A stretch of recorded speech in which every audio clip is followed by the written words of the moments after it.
Hi everyone, we have Edge of Paradise today with Velvet Noir magazine, and we have lovely Margarita right here. How are you doing today? Good. Thank you for having me. Are you guys on the tour right now? Where are you heading? Mhm. Yeah, so it's a one show. We're just heading to Vancouver, Canada. It's a festival, and then we head out on tour in May to Europe. So making this detour before we head out. Nice little road trip, isn't it? Yeah, definitely a little road trip. Yeah. Well, first of all, I want to say congratulations on working with the Blumhouse with your new song Martyr, Monster. I think it's such a great big accomplishment to have your song going with the big horror film production. Mm. Yeah, it's fun. We'll see. Everything is still in production, so we'll see where it goes, but it's really cool to have our music behind such an iconic character. I've always liked Spawn, so it's pretty fun. When is it actually coming out? I mean, the I don't movie. know yet because Mm. they say this year, later this year, but yeah, I'm not sure. Been working on it for a while, so we'll see. It does take time. Yeah. Um, well, this song has a such a massive sound. What was the specific moment when you thought I have to do this song? When was the idea born? That was actually one of the first songs that we recorded for Prophecy. So we were in this transition period between record labels, and um, it's a whole another story. But we did we released The Unknown. Then when we had Hologram, we were going to shift a little bit business wise and label wise, and there are things that didn't go as we hoped. I guess that's a way to put it.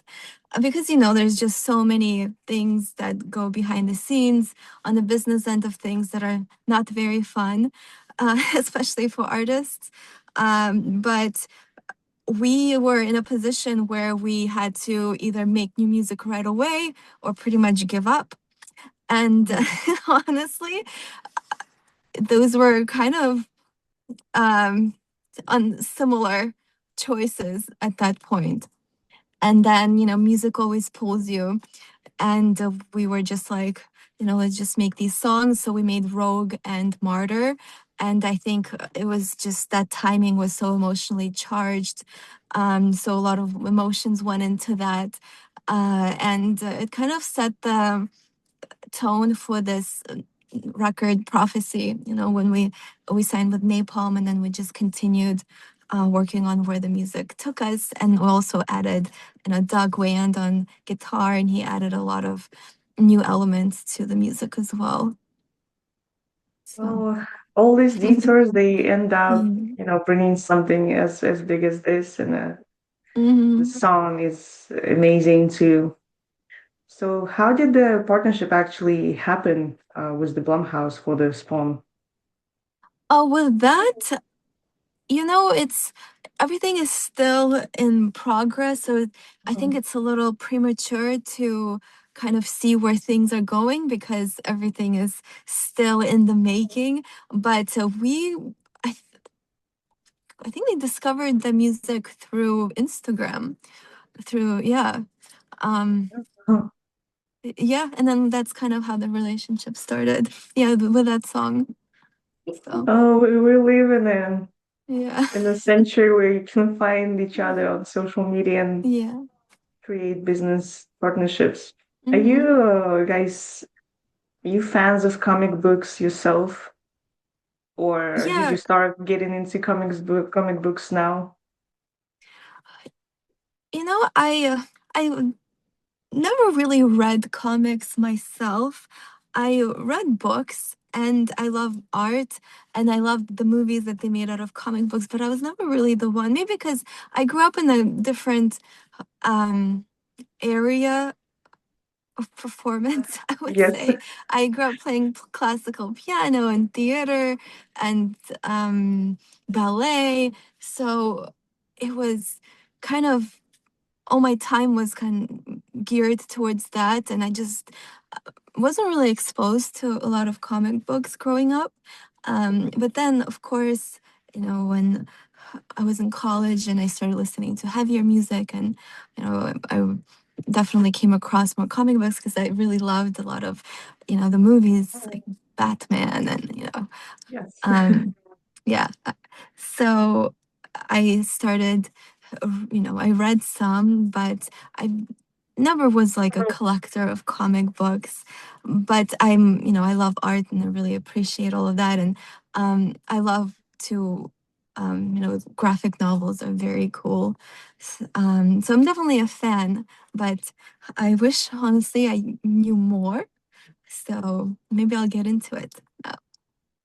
Yeah, I guess in certain areas you're not so exposed to certain things. I Yeah. get it. I get it. Um, you mentioned you go into the massive tour in Europe, Mhm. in the UK in the May. And you're on a trip right now. What is one thing that you guys must absolutely have to keep yourself sane on the tour? To feel sane. Yeah, not to go Uh, crazy. oh, that's a hard one. it's, mm, you know, I think lately I started writing notes, which I should have done faster, sooner. I started keeping notes on my phone of things that I need, because it's just having that feeling that I forgot something is always haunting me.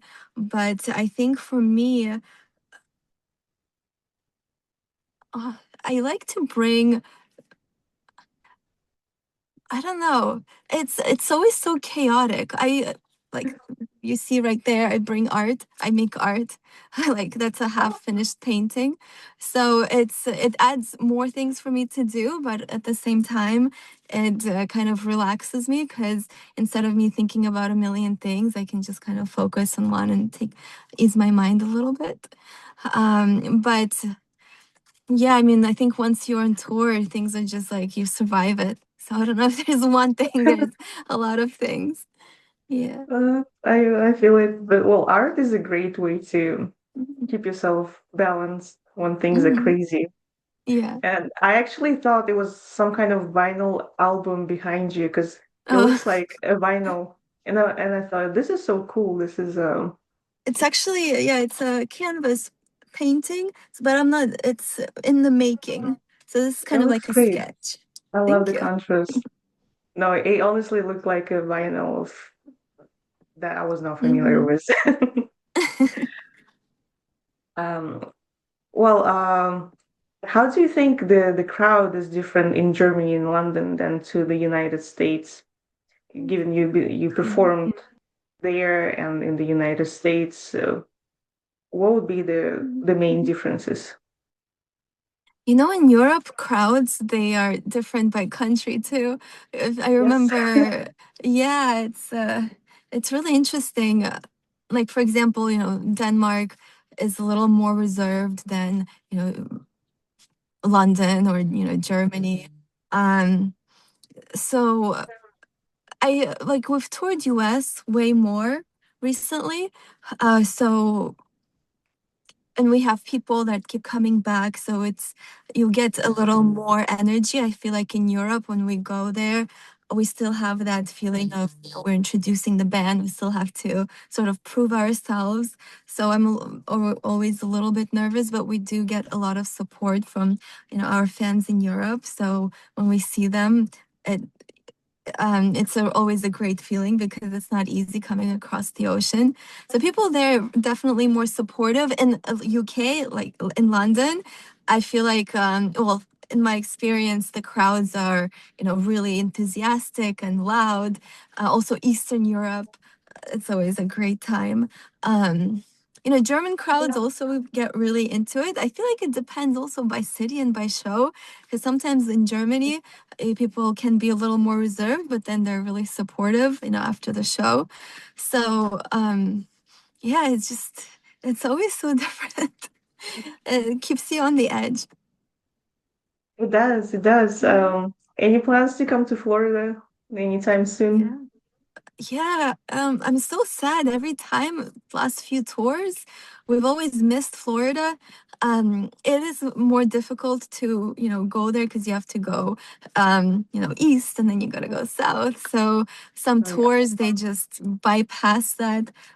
But hopefully this year, I think we're gonna do well. We have tour in July, which is mostly West Coast and some Midwest shows. So maybe for September we're gonna focus on the East Coast and make it down to Florida. So it's definitely Oh, on the books. that would be sick. We don't get many artists here from alternative scene. Yeah, we love playing Florida. We played there twice before. Um, and yeah, both times was great. One of them was with Dragon Force. It was a great show at the House of Blues in Disneyland or Disney World, one of those. I Oh always yeah, forget which one it is. that's in Orlando. That's Mm-hmm. a bit further. Mm-hmm. Um, have you what was the craziest destination where you toured around the world? Well, Japan was definitely the furthest. We Hmm. also went to Iceland, but we didn't tour there. We went to film a music video. So that was really crazy and it was very magical. Definitely want to go back. But Japan just feels very different because, culture is different and it's very beautiful. I mean, all the countries we've been to are always beautiful. I love to see new places and meet new people. Japan just always kind of left an impression on me because, like, I grew up kind of between Europe and US, so I'm very familiar with that. But with Japan, it was like a whole new territory for us. And we were very lucky. We had an amazing promoter who was kind of like our tour guide as well. And he took us to a Japanese temple and they blessed the band and they did Oh, this tea ceremony for us, like very traditional. We went to a bamboo forest. It was just a packed week of doing things and seeing things, and it was just very memorable. Japan is a magical place. I heard. Yeah. I haven't been there yet, but Mhm. that's so great to hear. I wanted to mention that you have recently added Alex Nasla on Mhm. keyboards. How would you say his style has changed the way you guys approach your live shows? Well, it's definitely changed it up a bit. Um, it feels fuller live because like we do have like on the songs I played keyboards, but I don't play live, so we had them on the backing track. And actually, Martyr was the first time we introduced Alex, and it was a perfect opportunity because he added a lot of new layers. So he added his style to the song, especially the instrumental version. So it was a great leeway to how the band is gonna evolve and live it's definitely fuller to hear these parts live and we're able to kind of feature parts that are more I guess needed to be supported because sometimes we put a lot of emphasis on the guitars and the big guitar and bass rock Yes. sound so keyboard sometimes got lost. So now having an actual musician on stage feels really good. It elevated the sound.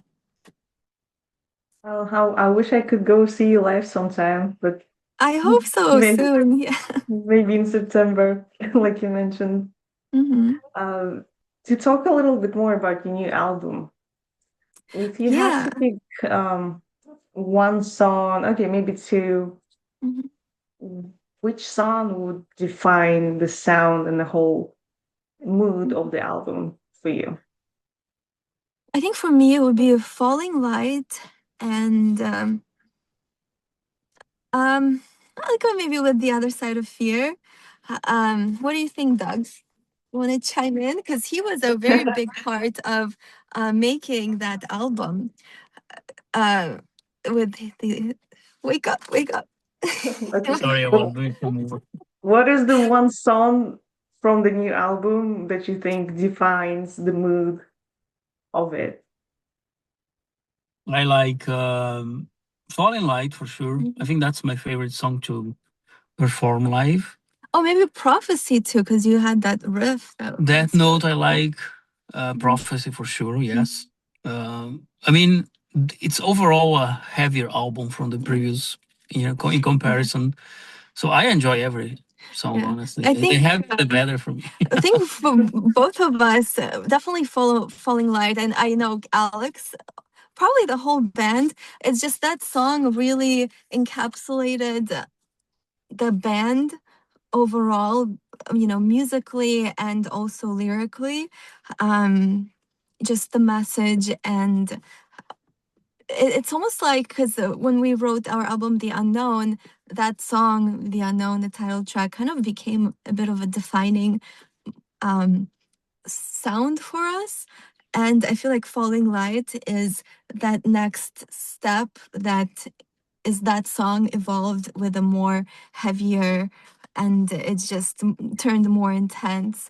And then I picked The Other Side of Fear because we kind of have that underlying message going throughout the albums to kind of live life on the other side of fear, to remember that we have powerful mind and we're sort of masters of our destiny if we want to shift our focus that way. So a lot of even the song The Unknown, it's kind of overcoming that fear of the unknown. So it's always been kind of the concept throughout. So That partially answers my next question on why have you decided to go a little heavier with the heavy and the lower sound with this era of the band. But if you want to elaborate more on that. well, it is his fault because when we started the band, Dave and I started the band, and we started it on the sixth string. Then we started going on the seventh string. He was like, it's actually easier to play these songs. And we started writing all the guitars on the seventh string. And then I feel like when Death Note was the first song that we wrote when Doug was already part of the picture. And then I had it on the keyboard and we were doing the vocals. And then when he was playing it on guitar, he's like, oh, the song is actually on an eighth string, right? Is that how it happened? Yeah. That's it. And from then on, he just kept playing the eighth string. And It's then pretty much the whole album in the eighth yeah. guitar. So And it actually gave Dave more room to explore layers on the seventh string because instead of having like two similar tone guitars competing, yeah, the range is so there's way bigger wider with the eight string. So I think it fits really well. I mean, I'm happy to keep doing that if possible. I mean, eight string sounds impressive and crazy. I can't imagine playing an eight string, but kudos to that. um, when you write music, when you create your songs, what is like the first thing that comes to your mind? Is it the sound, or do you have the visuals or the idea before it starts? It's hard to pinpoint the moment because for me it's always sound inspires lyrics inspires sound. So there is some kind of an idea, or I might have an idea of the feeling of the song, if that makes sense. So I always try to play around the keyboard, when coming up with ideas. Um, Keyboards are really fun to play around with because there's so many sounds, and I play around with like drum samples and kind of paste things together, see where it goes. having an idea in mind of what I want the feeling of the song to be. Like, for example, Mind Assassin, our song is going to be sound wise different than, for example, The Message of Falling Light. So I feel like, mm, well, the feeling guides everything. And then when the sound comes, then the lyrics come, and then vice versa. So vice versa. So it's almost like one intertwining experiment to see where it goes. And sometimes, like, I would have a song and it sort of sounds like a ballad, and then when I give it to Doug and then Jamie and Kenny, and then we all start working, evolving it, it turns into a rock, completely different energy. So it's always cool to see how the songs evolve. That's very interesting because I think you were one of the first people who said that the song starts with the feeling, that you Mm. have the feeling to describe, and then the visuals and the sound come. That's yeah, that's the Mm. first. But it makes a lot of sense to me. Mhm. To me too, but maybe not to other people. Maybe we're from the same continent. Yeah, maybe. You guys have toured with really cool names like Lacuna Coil and Dragon Force. What is the best piece of advice a veteran band has ever given to you? Um, just keep going because um, I feel like every band, when you start touring and when you get to a certain level, every band goes through a lot of ups and downs, and it's inspiring to see bands like Lacuna Coil and Dragon Force, Amaranth. I remember when we started, Amaranth was already a name, and they kind of paved the way for um, their own sound, and it's never easy to, because when we started it was also ran into issues like, well, this tour is going to be this heavy, like it's metalcore, this one is symphonic metal, this one is this. So every time people always try to put us in a box, and like, well, what are you guys? And I feel like naturally we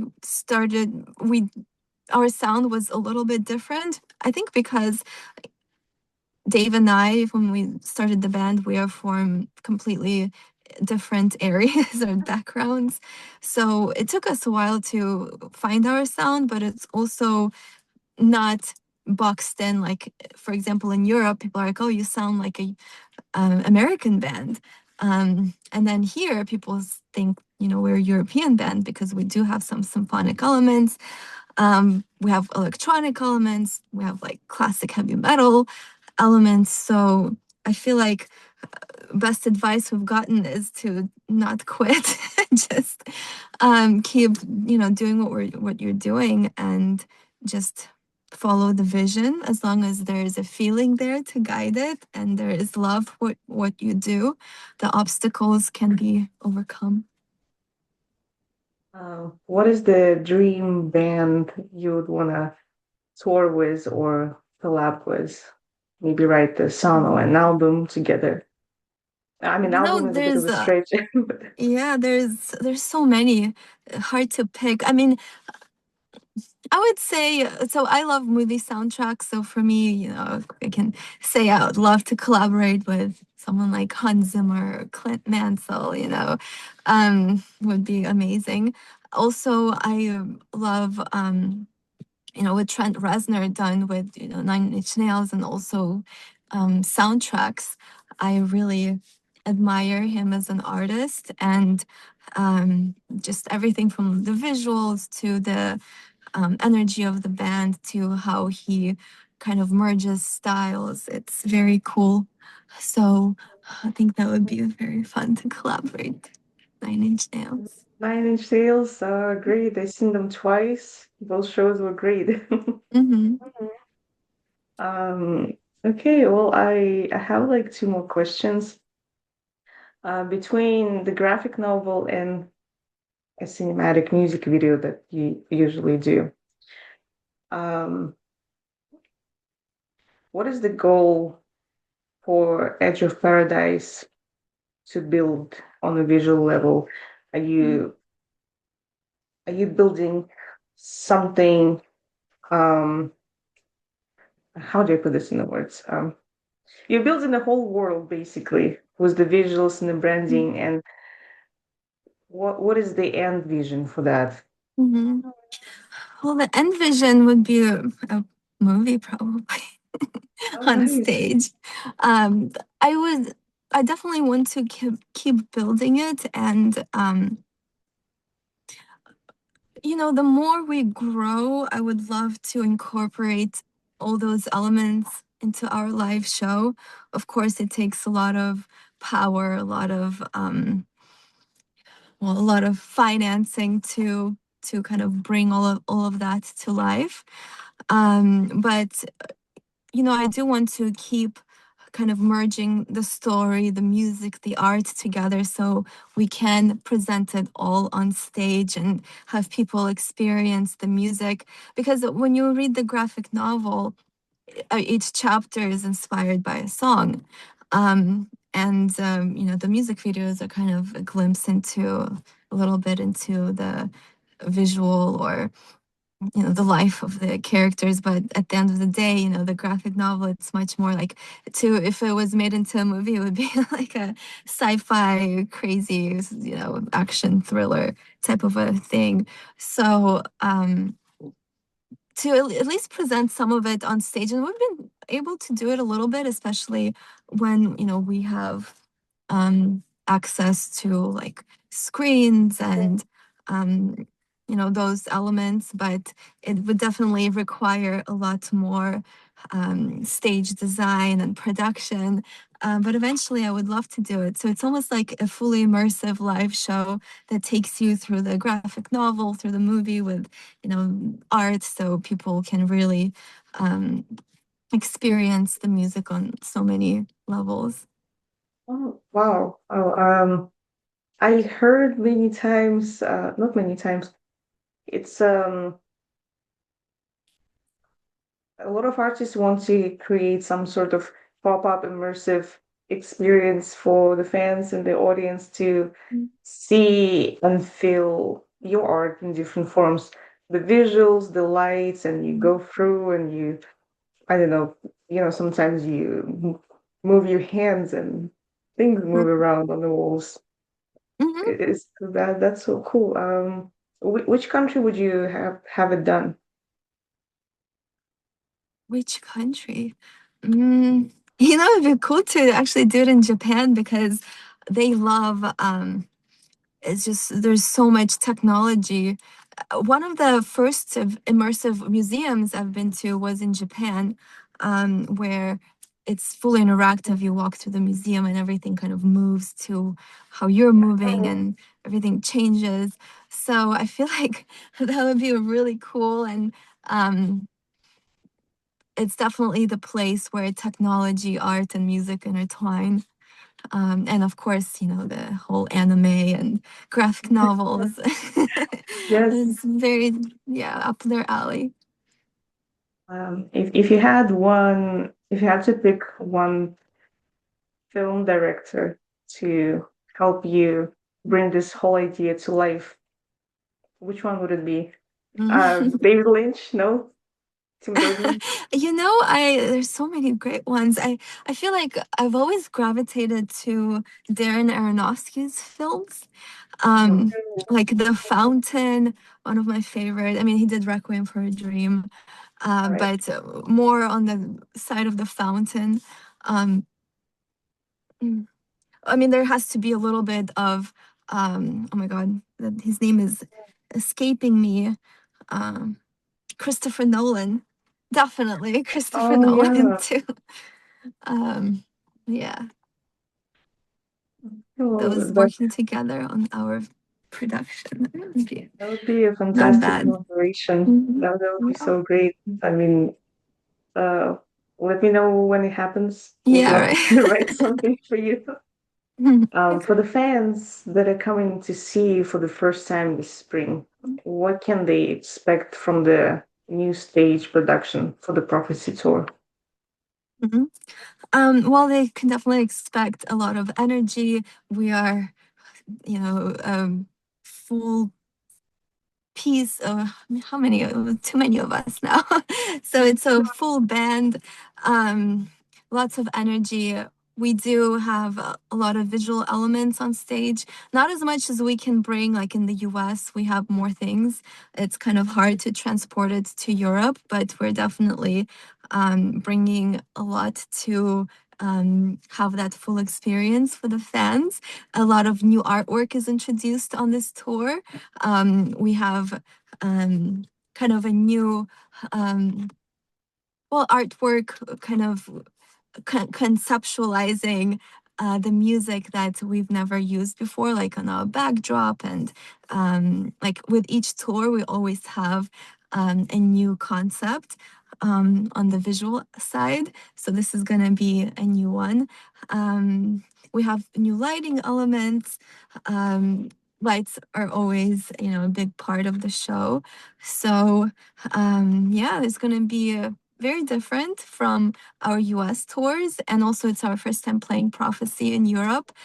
So we're really excited to present this heavier side of the band for the first time. But yeah, if people are seeing us for the first time, it's just going to be a high energy, very dynamic. We take people through all kinds of emotions, because the way our set list is for this tour, we are going through our albums The Unknown, Hologram, and Prophecy. So there's a really wide range of songs, from really emotionally cinematic power songs to heavier ones, to really upbeat songs like Hologram and The Other Side of Fear. So there's a lot of fun elements, Digital Paradise, to just kind of taking people through our universe. It's going to be a lot of fun. So we're excited. It's so exciting to the new fans and the old fans to experience the new side of the band with the whole new production, I would say, in place. What would be the message you want to send to Velvet Noir readers from Edge of Paradise? Mhm. Well, I want to thank you for listening and for being part of this scene. We're so grateful for people that support music and support artists, support live music. So we're very grateful, and we hope to see you at the shows. Definitely come say hello to us.